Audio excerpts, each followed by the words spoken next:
Today's the 19th of July, and we're in Spokane Valley, Washington. And we're here joined by Cooke. And Ryder. And my name is Andy. I'm Aditya. Gibby. Jacob. Nice to meet you Nice guys. to meet you. So without further ado, please tell us your story. My first experience with cancer was with my grandfather. He was undiagnosed lung cancer that had metastasized to the brain. And I got a phone call that he was going into emergency surgery, a craniotomy, and this was in 1996. They opened him up, realized the magnitude and how much the spread was, closed him back up, and he never regained consciousness. And I held his hand when he passed away.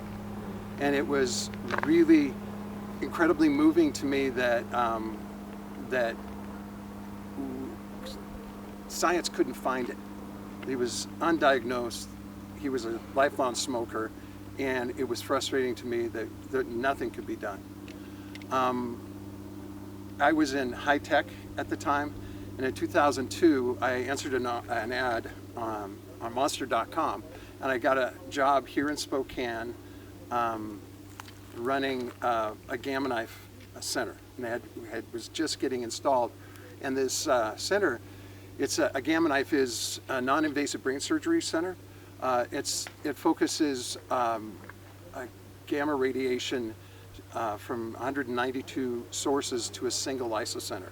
And that central isocenter, when we put a patient in a head frame, we can deliver radiation that will kill the tumor in one treatment in one day. And it's accurate down to 1/3 of a millimeter.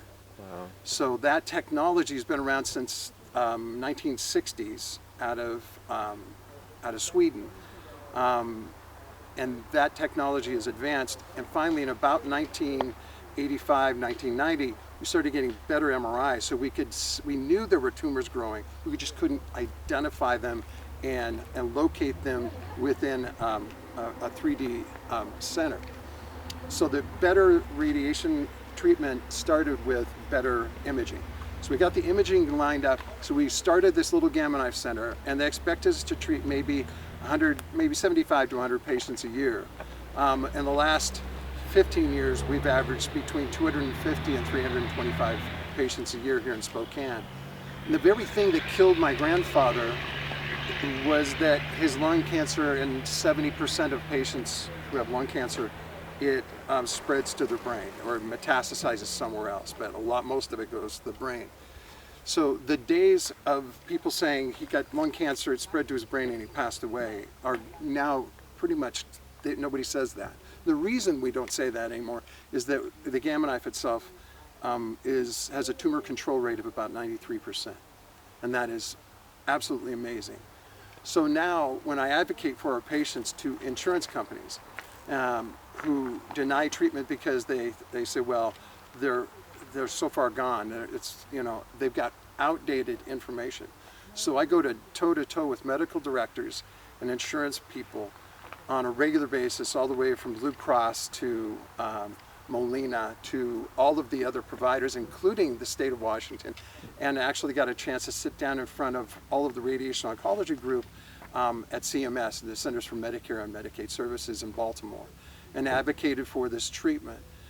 So the very thing that killed my grandfather is this thing now that we treat as a chronic condition, which is really an amazing thing in a period of about 25 years. So out of 130 Gamma Knife centers in the country, including one at your university, we are in the top 10 for patient volume, and we're in the top 20 in the world for published clinical research on Gamma Knife, and we're in the top 7 in the United States for published clinical research. So it's been an incredible experience. But cancer continues to touch our lives on a regular basis. I'm 61, and I've been running an analysis of demographics on our patients. And at 61 now, greater than 50% of our patients that we treat for metastatic disease are younger than me. And that becomes very real for me. So we have Cancer Care Northwest here in Spokane. and neurosurgeons from both Providence and Multicare that are treating patients and doing really groundbreaking research and groundbreaking results that we're publishing. So Spokane is actually quite the medical center for cancer, and there's an incredible amount of collaboration here. So the very thing that killed my grandfather and the very thing that killed my mom, which was with colon cancer, she was 86 years old when she got diagnosed with colon cancer. She lasted 2 years because as soon as she got diagnosed, one of the leading colorectal and oncological surgeons, Dr. Ryan Holbrook, took out her descending colon, reattached, and she never even needed an ostomy bag. And that, for someone who's 86 years old, there are places in the country who would never treat a patient like that, would never operate on an 86-year-old. Yet Ryan did. He's my friend, but he's also an incredible surgeon. So when you have an informed medical community, a collaborative medical community, my mom survived when she shouldn't have. My grandfather died when he didn't need to. Now, when you get the difference in 20 years in collaboration and enough money for research and enough interested students that will say, look, I'm going to go to medical school, I'll get my MD and I'll probably get my PhD as well. But if the medical student says, there's no money in oncology, I think I'm going to go plastic surgery because it's a cash basis, you don't have to deal with Medicare, and blah, blah, blah, blah, blah. We are at a critical shortage for medical oncologists right now. And that's really, really frightening, because there are patients who will wait for 2 months when their primary care doc says, you've got colon cancer, you've got this or you've got that they can't even get into the center. So we need young people like you guys to go into medicine, go into oncology, go into clinical research, and help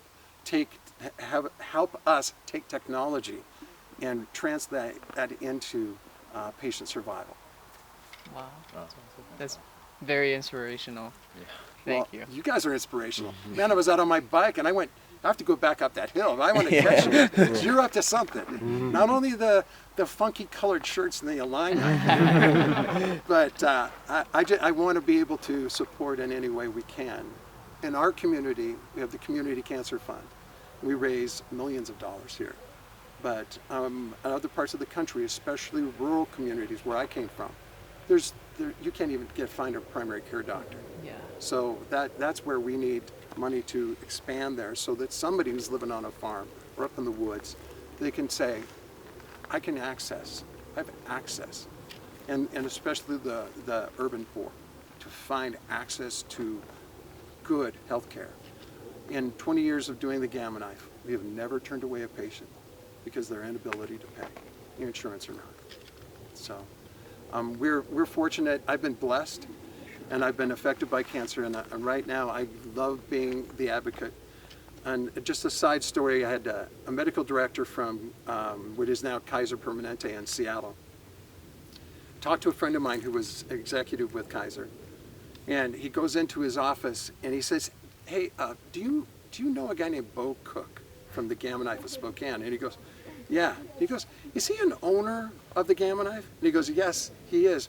But wait on that. He goes, because the guy's been bugging me about covering our patient. He's incessant.